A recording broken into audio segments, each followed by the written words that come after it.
Ang storytelling usa ka nindot nga pamaagi sa pag-convey og message sa atong mga kabatununan, ilabi na sa mga values. It triggers the imagination and creativity of young children. Ang Ramon Aboitiz Foundation Incorporated, Dolores Aboitiz Children's Fund o Graffy Culture and Heritage Unit naghiusa sa paghigayon sa Handurawan uban sa amo ang mga partners. We hope that through this project, children will be inspired sa kanindot sa Cebuano culture and heritage.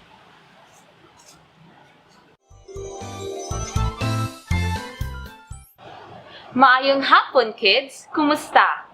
Are you ready to let your imagination fly high into the Cebuano sky and your wonder go under onto the depths of the Cebuano Sea? Our stories this afternoon is about a kid like you, who is the most popular and most loved kid in Cebu. Like you, this kid is playful, helpful, and wonderful. He is none other than the Santo Niño. Do you know him? Have you seen him before? What do you think of him? Great! I shall be reading stories about him in English and Cebuano. Are you ready to listen, kids? Remember, these are just folktales or stories which are not true, but are stories that a lot of people know because they have been shared by their parents and their parents before their parents, and so on and so forth. Now, I'm telling you the stories so you can share them with your family and friends. Let's begin with the story of how he came to be, the legend or origin of the Santo Niño. Anaa kuno'y mangingisda nga di malasun. There was a poor fisherman who is said to be unlucky. Matag gabii muadto siya sa lawod aron mangisda. He would go out every night to sea and fish. Apan, ang iya rang makuha sa iyang pupot, mao ang usa ka kahoy. But all he would catch with his net is a piece of firewood. Ikatulo ka higayon, maoy iyang makuha, ug matag higayon, iya kining ilabay balik sa dagat. 3 times he would catch it, and every time he would throw it back to the sea. Unsa gyud ning kahuya? What kind of wood is this? Nganong pirmi siya masangit sa akong pukot? Why does it keep on coming back to my net? Gisapot dala kahibulong, gidala sa mangingisda ang kahoy. Frustrated but fascinated, the fisherman decided to bring the wood home. Pag-abot sa iyang balay, upon arriving at his house in the morning, he saw his wife drying rice outside. Iyang gilabay ang kahoy ibabaw sa bugas nga gibuwad sa yuta. He threw the firewood on top of the rice spread on the ground to dry. Niingon siya, he said, "Kung katingalahan jud ka nga kahoy, if you are a thing of magic, tan-awon ta kung imo bang mapugnan ang mga langgam ug manok sa pagkaon sa bugas. Let's see if we can keep the birds and chickens from eating the rice." Pagkagabi ni Ana, when evening came, iyang nakita nga wa gyud nahilabti ang bugas.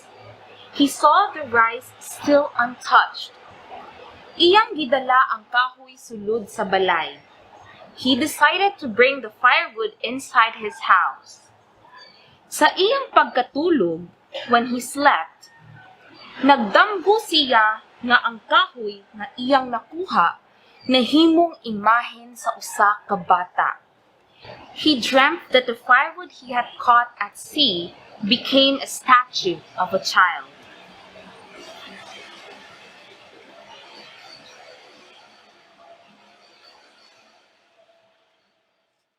Pagmata niya, when he opened his eyes, true enough, naghinay-hinay kausab ang kahoy ngadto sa porma sa usa ka bata. The wood has started to transform into the shape of a child. Pagkalabay sa pila ka adlaw, as days went by, nagkaklaro ang panagway hangtod nahimo kining imahen sa Santo Niño nga atong makita karon. The features became clearer until it became the image of the Santo Niño as we see it today.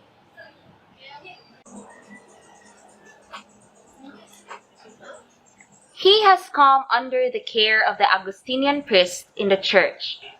Rightly so, for they have taken care of the Santo Niño for 500 years, even despite of the child's many tricks.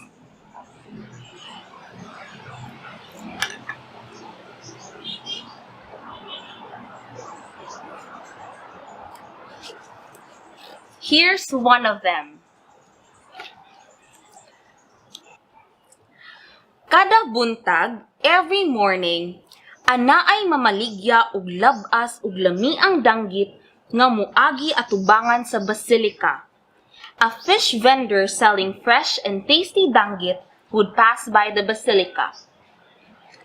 Isda, lami ang danggit mo diha. Fish, tasty danggit. Dali o palit kamo samtang labas pa. Come and get them while they're still fresh.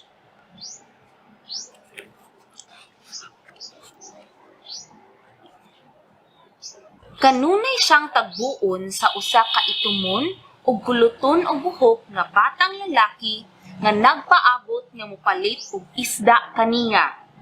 He would always be met by a dark, curly-haired boy who would be waiting for him to buy fish. Iyang giingnan ang tendero. He would tell the seller, "Ganahan kaayo si padre sa isda nga imong gibaligya apan natulog pa siya. Father loves your fish but he is still sleeping. Balika na lang unya ang bayad ha. Just come back later for the payment, okay?" Inig balik sa mamaligya og isda sa simbahan aron maningil sa bayad, ang mga pari kanunay nga maglingo-lingo sa ilang ulo ug moingon. When the fish vendor would come back to the church for the payment, the priests would always shake their heads and say, "Wala man sa among mga sakristan ni palit og isda gikan nimo. None of our convent boys bought fish from you."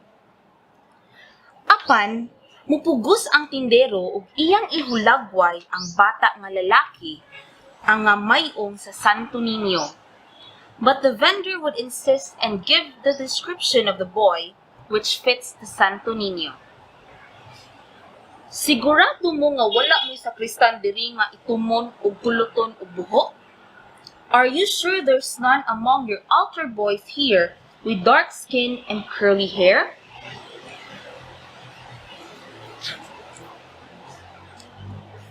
Murag na sayod, ang pangulo sa mga sakristan muadto diretso sa urna sa imahen sa Santo Niño ug makit-an ang danggit sa tiilan sa imahen. Knowingly, the head altar boy would then go to the glass case where the image of the Santo Niño is placed and find the string of danggit at the foot of the image. Mubayad na lang ang pangulong pari nga nagkatawa. The head priest would always end up paying the vendor with a chuckle. Not only does the Santo Niño like to play jokes, he is said to like wandering around too. Here are two instances. Ana ay sakristan nga miingon, sa kadaghanan nga higayon niya masakpan, matag buntag nga nabasa ang sinina sa Santo Niño ug nanimaho og dagat. An altar boy is said to have told of the many times he'd find every morning the Santo Niño's dress wet and smelled of the sea. Ana ay lain pang sakristan nga giingong ganahan kaayog tuba o pirming hubog. Another altar boy said to be fond of the local coconut wine and often drunk. Gidungog siya nga nagbagulbol bahin sa matagbuntag iyang makit-an ang sinina sa Santo Niño na puno og namilit nga amorsiko. He is heard to have complained about how every morning he would find the Santo Niño's robes full of amor seco sticking to it. Ay, diin ka naglaag gabi padlungon nga bata. Where have you been wandering last night, you naughty boy? Samtang gipangtangtang ang amor seco tagsa-tagsa while slowly picking the amor seco one by one. Padayon sa iyang reklamo, niingon siya. Continuing to complain, he would say, "Maayo ra ba kung sa imong paglaag, imo kong gidad-an og pangtuba? It would have been good if in your wanderings, you'd bring back money for wine." Maunang sa paghuman, matag limpyo niya sa imahen ni Santo Niño ug iyang makit-an ang sinina nga napuno sa namilit nga amor seco. Thereafter, every time he came to fix the image of the Santo Niño and find his clothes filled with the amor seco, makit-an pud sa sakristan ang sinsilyo sa tiilan sa imahen aron ipalit og tuba. The altar boy would also find a few coins at the image's feet for the former to buy his wine. Kids, do you like the stories you heard? What do you think of the Santo Niño? He's quite the kid, no? Do you see yourself in him? But beyond his being a child, he is very endearing. The reason why Cebuanos, and all Filipinos for that matter, love him dearly. Tell us what you think of the stories, kids. Ask your parents or teacher to send us a message on facebook.com/rafi.org.ph or facebook.com/gabiisakabilincebu. Also, there are questions at the end of this video that we will be posting so you can talk more about the stories with your parents or your teacher. Just remember that every second Friday of the month is Storytelling Afternoons in Handurawan, Cebuano Folklore for Children. Goodbye, kids!